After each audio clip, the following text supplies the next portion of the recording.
Webs are more difficult to hold together than hierarchies because their structure is less defined.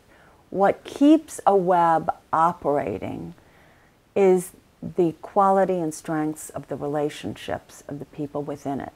Because when you look at a structure of a web and you see all those spokes that are connecting people, what those spokes really represent relationships. They show relationships that people have.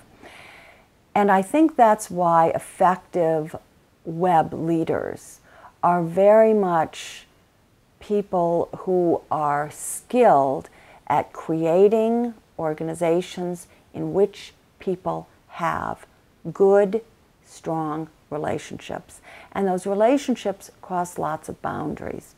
And the relationships, the quality of the relationship in a web is really made manifest in the quality of the conversation that people are having in the organization.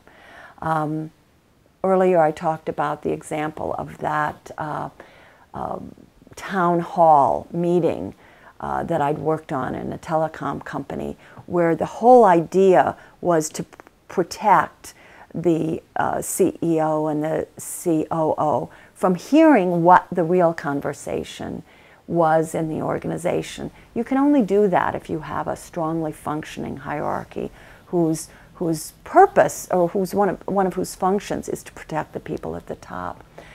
In a web, one of the ways that I think to know whether an organization really is a web or not, because it's not enshrined necessarily in a chart. Some organizations develop a circular chart and they have the most hierarchical kind of leadership you can imagine. It really manifests itself in the quality and the reality of the conversations that people are having. The sort of official conversation in the organization matches those water cooler conversations, the things that are really on people's mind.